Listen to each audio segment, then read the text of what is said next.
Well, good Wednesday morning to you, everybody. It's Hump Day, Wednesday, April the 25th, 2018, and I hope you are having a wonderful day today.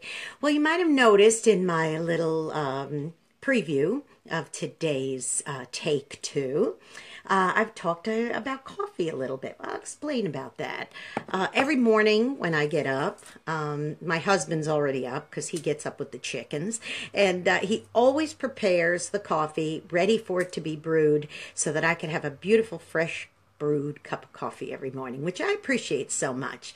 Now, I am a coffee snob, I admit. I love, to me, a perfect cup of coffee is something that's preferably organic, flavored. I love mocha and vanilla nut and all that kind of stuff, snickerdoodle.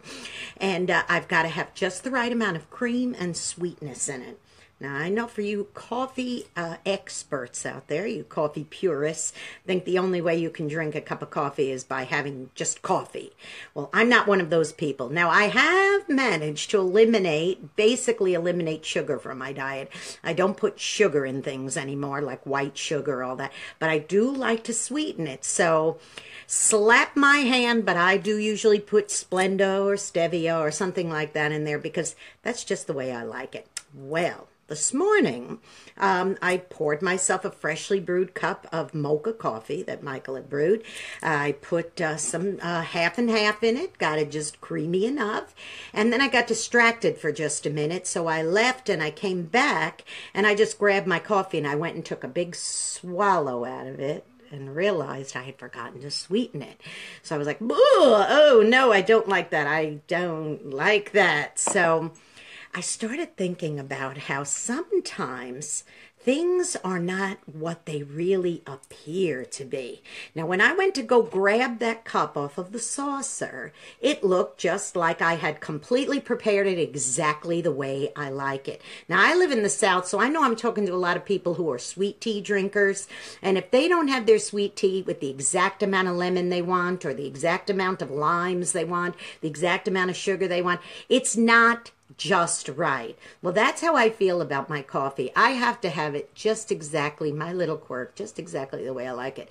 So even though when I picked that cup up from the saucer, it looked just like I had prepared it, ready to take a good swallow of it, sweetened and creamy, exactly the way I like it, it was missing an ingredient.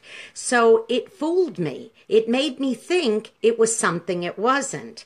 So I thought about a story that I heard a long time ago about a relief worker and his wife who were, they were stationed in a third world country on the other side of the world. And it was a big island, actually, with a river in there in the middle of it.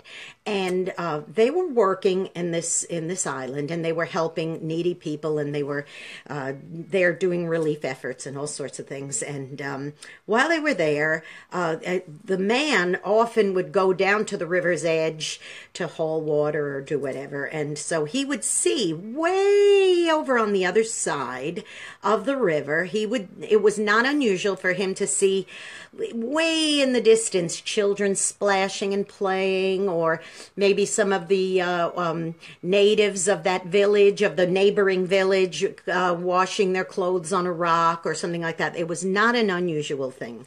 So he would go there every day, and he'd go to the river's edge and he'd see that. Well, one day he was at the river's edge and he looked over and he didn't see anybody but one woman, what appeared to be one woman, partially submerged in the river, and it seemed like she was bathing herself. So she was not dressed, she was in the water bathing herself.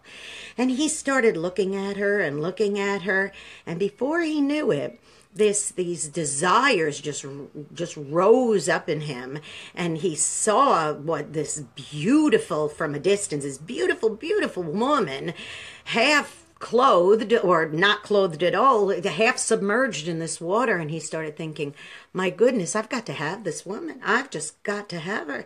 So he jumped in the river. Now, it was a good long distance away to the other side of the other village from the village he was working in.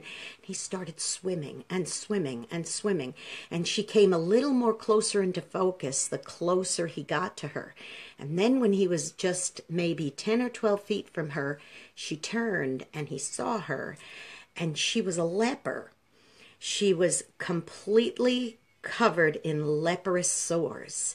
And she said in her native language, it must have been something like, unclean, get away from me, please go away. And he was stunned, of course, so he immediately turned and swam back to his village on his side of the lake. And I think a lesson might have really come to that man that day, and that is, things are not always what they appear to be. To him, he was on his way to go have an encounter, or hopefully have an encounter, or even have a really good close-up look at what appeared to be a beautiful, naked woman in a river. And who knows what he was thinking he was going to do once he got there. But that lust overtook him, those desires overtook him, and he imagined in his mind that it was something that it was not. And when the fact of the matter is that we will do that. And just like my coffee that I thought was sweet, but it wasn't. It was not what it appeared. And I want to let you know that I did finally put sweetener in it, and I did have a couple of cups of it this morning. But think about that, boys and girls. Think about how many times we think something is better than it is, or even might even think it's worse than it is. And we don't stop to realize what it really is. And that is often the way when it comes to things like we're having a desire for, you know, maybe oh, that's going to be the most delicious piece of cake I've ever eaten, when you know you shouldn't be eating it, and then you eat it and it makes you sick, or getting involved with things that you shouldn't, or those who have become alcoholics or abusers of narcotic drugs, that kind of thing. It appears to be something so wonderful, and we can thank the media for that, making us think that things are so wonderful when they're really not. Stop and think, pause, and think real hard before you make a decision about something that could be very harmful to you, okay? All right. And remember, something that'll never be harmful is being a blessing to somebody today, because you know, you might just end up being the only one who is. So go be a blessing. Subscribe to my YouTube channel, Jeanne Sigler, Jeanne Sigler. Please become a subscriber. And also go to our website, WRMZ.org.